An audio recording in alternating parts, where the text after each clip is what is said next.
Hello and welcome to the Source One Countdown to ISM 2016 Podcast Series.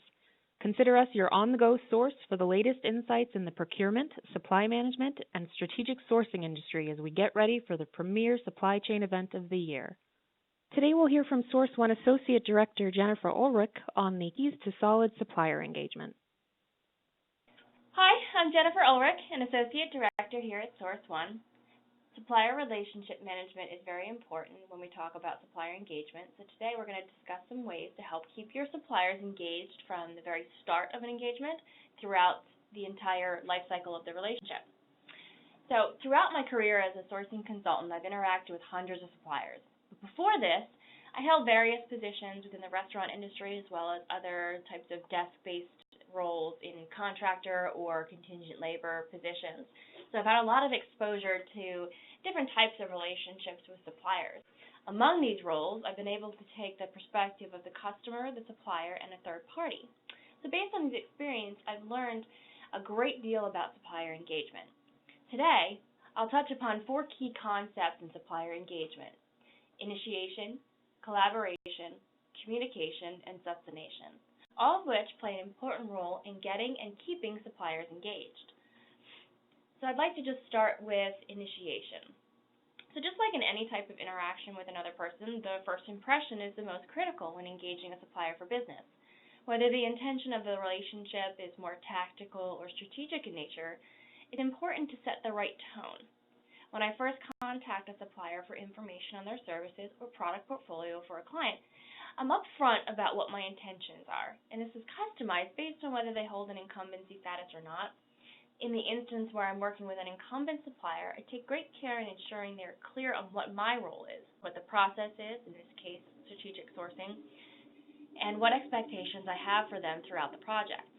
The most critical piece of that first communication is giving them the opportunity to voice their concerns as well as their ideas for improvement or value-added support. The more valued a supplier feels, the more engaged they'll be throughout the entire process. If they're approached in a way that makes them feel like that you're just trying to beat them up on their pricing or possibly even remove them from the relationship, they're just going to present numerous roadblocks throughout the entire process and create more headaches for you. This leads us to collaboration. A supplier can be a business's biggest asset in many ways. They offer expertise that the client could not otherwise have. They can support the client's development activities, and they can provide insight into their industry, all of which can be considered a value add of a strong partnership, information a client may otherwise have to pay for.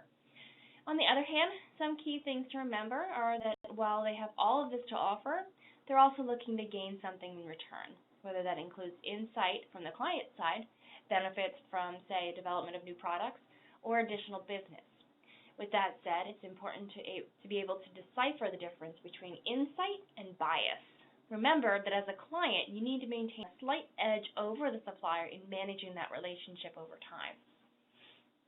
Communication is an obvious one, of course, but how and when are what matter most. Something I have found more useful, more often than not, is transparency. Being open and honest about the process, along with the associated timelines and roles and responsibilities of those involved, will keep the supplier engaged. Adversely, leaving them in the dark in these areas will lead to more work on your part to answer questions and have to engage new suppliers because you've lost the interest of those in which you did not cultivate the relationship properly.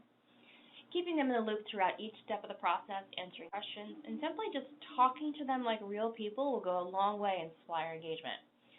With those suppliers who hold a more strategic status within the organization, routine business reviews are critical for both sides of the table to remain engaged and aligned to produce valuable and sustainable results. Finally, by following the above 3 concepts in a continuous manner over the life cycle of the relationship, you'll be able to sustain engagement with a supplier. Just because you've engaged them initially and earned the business, or they've won the business, doesn't necessarily mean that they're going to stay engaged throughout that process. So especially in the more strategic relationships, it's very important to look for ways to constantly keep them involved in adding more value to that relationship. Suppliers that provide good service and feel valued in the relationship will grow with you and look for ways to help you improve in that respect. As your business grows, they benefit from the economies of scale, so it just makes sense for them to manage the relationship as well. With the a client needs to remember, though, is that suppliers can help accelerate their growth, so fostering and properly managing those more critical relationships is a mutually beneficial effort. For more information on supplier engagement and supplier relationship management best practices, check out our website at sourceinc.com. Thank you. Thanks for tuning in to Source One Countdown to ISM 2016 Podcast Series. Remember to visit us online at www.sourceoneinc.com. For more insights from our strategic sourcing and procurement experts, check out our blog at www.strategicsorcerer.com. Want to provide us feedback? Have an idea for another podcast? Let us know by emailing us at prrequest@sourceoneinc.com.